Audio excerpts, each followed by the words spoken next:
incentives. Okay, put the tip on it. Low mileage lease on a Camry LE for just $219 a month. Or you can pick $2,000 cash back. This finger is too small, you know. It's your pick, but only February 19th. Toyota, let's go places. Sometimes your finger big, you put the small nail in, it not go, you know, not look good. Yeah. Look funny. Between your teeth and help you diet that limits sugar. See your pediatric dentist regularly. Learn more at aapd.org. Brought to you by Miller Dental Health. A record number of mortgage problems You in want to design your nails? News Channel 3 at 5. Two finger design bling bling. In Memphis. This is News Channel 3 at 4. It looks pretty. And breaking news on News Channel 3 first at 4. Right now, Congress is voting on a border security deal to keep the government open. And in just a few minutes, we'll tell you why the next fight could be over an emergency declaration by the president. But first, new at 4, FedEx is that much closer this afternoon and moving their logistics headquarters downtown after receiving more than $30 million in pilots and grants. Thank you for joining us, everyone. I'm April Thompson. I'm Alex Coleman. The Memphis Staples says they're making nearly a $48 million investment, providing more jobs and tax revenue as well. WREG's Shay Arthur is live downtown tonight with some of those plans. Shay. Look, beautiful. Hi, Alex. Hey, April. Well, it's a lot of money we're talking about here. Of course, this project we've been talking about all week and has a whole lot of people in the city talking about it. Remodeling this old Gibson guitar factory into the new FedEx Logistics headquarters. FedEx says remodeling this factory is going to take a lot of work. It's a lot of undertaking, and they're investing into downtown. For any type of project of this nature, we explore all state and local incentives that are available. This comes after a big day of several boards in the city signing off on a $34 million total incentive package. Earlier in the day, the Memphis Center City Revenue Finance Corporation approving a pilot, and the Memphis Center City Development Corporation signing off on a $1 million grant. Memphis is home for us, and we're very proud of that, and really excited and thrilled to be a part of this revitalization of downtown. This afternoon, the EDGE Economic Development Growth Engine for Memphis and Shelby County approved a $2 million cost reimbursement grant. FedEx officials telling the board today the plan to relocate 323 current jobs to the location, hiring 339 more for a total of 662 employees eventually in the building. The average salary coming in at $80,000, saying they will generate more than $40 million in tax revenue with a nearly $48 million investment. As far as those concerned why such a large company is looking for public dollar incentives, a spokesperson saying they're going to look at decisions that make financial sense for them, saying it's a big undertaking revitalizing the spot from a guitar manufacturer to a Class A office space. We want to make sure that we're providing returns back to our share owners and our constituents, so it's good business for us to explore what opportunities are available. All right, Alex and April, as far as next steps go, of course, they've checked the boxes for local incentives. The next step is looking at those state incentives. Of course, we'll keep you posted. We're live downtown tonight. Shay Arthur, WREG, News Channel 3. All right, Shay, thank you very much for that. Breaking news update now. The owner of that house that exploded in the Nutbush area of northeast Memphis says his home is not a meth lab. Now, last night we showed you the frightening explosion in the Nutbush area. That was caught on camera. As WREG's Melissa Moon reports, the man who escaped says it was no accident. Everything inside this house destroyed after the house caught on fire and exploded. Firefighters and neighbors told us they thought it was caused by someone making meth here, but the man who owns the house says it was set by someone he was trying to help. Firefighters had just arrived to put out the fire at this house on Maria when this happened. Scott Rhodes is one of the people you see running from the fireball. We were already outside, had a hose going around the house. This morning he showed us the cut to his head from flying glass and the inside of his house. Look where it started, right there. Right there. Rhodes believes the fire was started by a man who had been staying here and he asked to leave.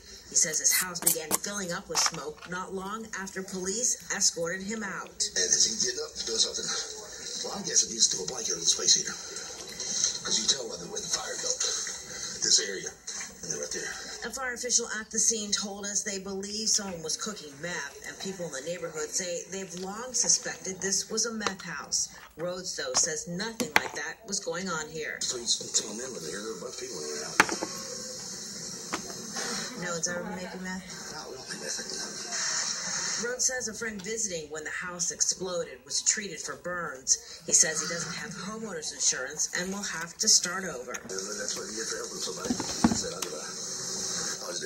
In Nutbush, Melissa Moon, WREG, News Channel 3. And the fire is still under investigation. So far, no one has been charged with anything.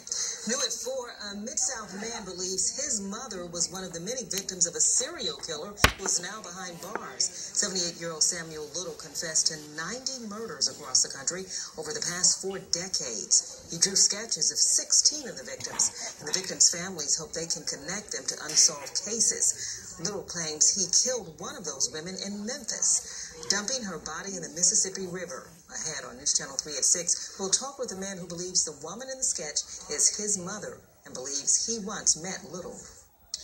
It's no secret that tanning beds can be dangerous, and that's why a measure that would limit who can use them is moving ahead in the Mississippi legislature.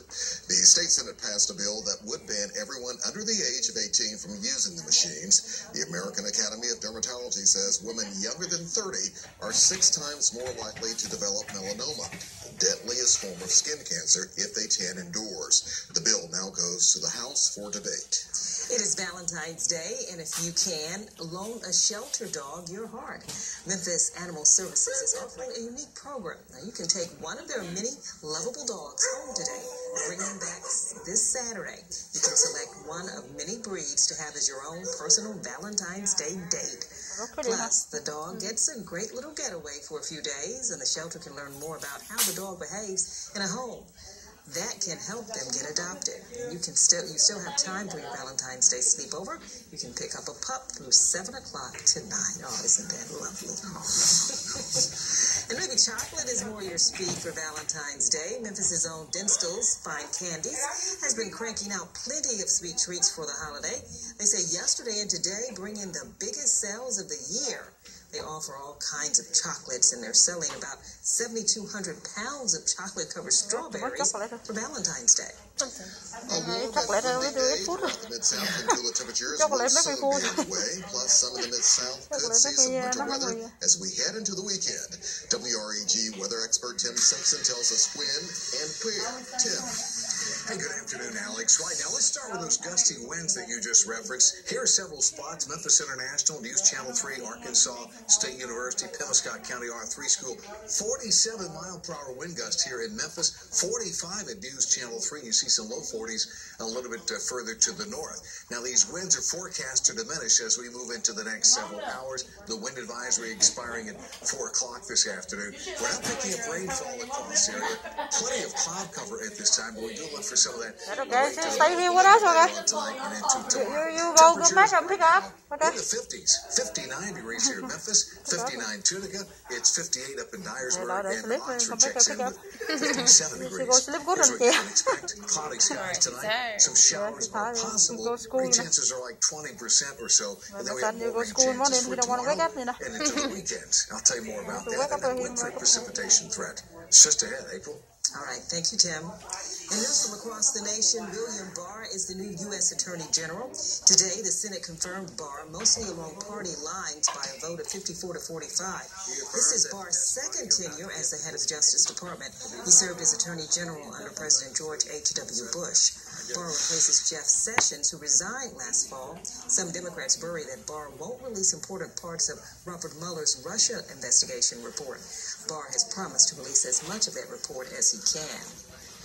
And now to some breaking news we brought you at the top of this newscast. Congress is expected to pass a spending bill without all the border wall funding President Trump wanted. And as Natalie Brand reports, now he's expected to sign the bill and declare a national emergency to get the rest of the money without Congress. The Senate has passed a spending bill that avoids a government shutdown while providing money for border security. The House is expected to vote later today. This after the president told Senate leaders he will sign the bill. He will also be issuing a national emergency declaration at the same time. And I've indicated to him that I'm going to support the national emergency declaration. An emergency declaration would allow the president to go around Congress to get more money for his border wall, but it would also set up a new fight with congressional Democrats. That would be a very wrong thing to do. But Senate Republicans appear determined to unite behind the president. Senator Lindsey Graham tweeted earlier this afternoon, "There is money available to President Trump in the current budget to move around and help build the wall. We'd be stupid as a party not to stand behind him. I can't think of a better issue to define the Democrat and Republican Party than this." I don't believe that there's any good faith negotiations to have with the Republicans in Congress if they're going to support the president doing an unfair and the Congress of the United States has put forward. A national emergency declaration is expected to face challenges in Congress and the courts. Natalie Brand, CBS News, Capitol Hill. The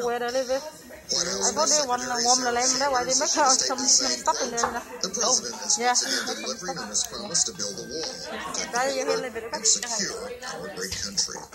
Today, political dignitaries honored the life of a long-serving member of the House of Representatives, John D. Michigan's 12th, 15th, and 16th districts for 60 years between 1955 and 2015. One said one of the proudest moments was when he voted for the 1964 Civil Rights Bill. The deal was also his quick wit. At today's funeral mass in Georgetown, family, friends, and political dignitaries remembered the former congressman. Let's be honest. One of the reasons none of us would have missed this is this is the only time in our entire lives in public service that we were in the same room with John Dingell and got the last word. Congressman Dingell died a week ago. Several teens are facing charges after they're seen beating up another boy on a Snapchat post. Next on the news at 4, the victim's mother says she believes the attack was racially motivated and what she wants from the other parents. Your number 1 4 p.m. newscast. What's wrong today? When time no love. Only $1 love.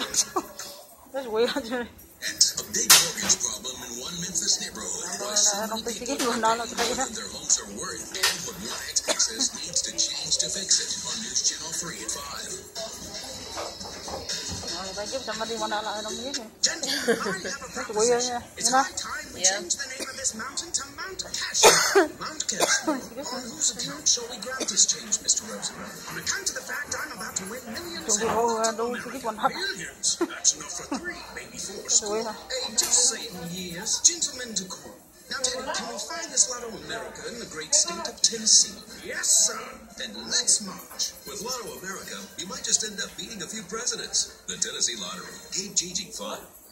There's your Buick, sir. Actually, that's my Buick.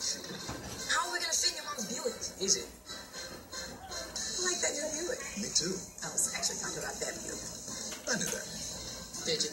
Buick's fresh new lineup is full of surprises. Now pay no interest for 72 months on those 2019 Buick Encore models. Plus get just over $1,000 down payment assistance when you finance through GM Financial. Or get $4,250 purchase allowance on those 2019 Encores.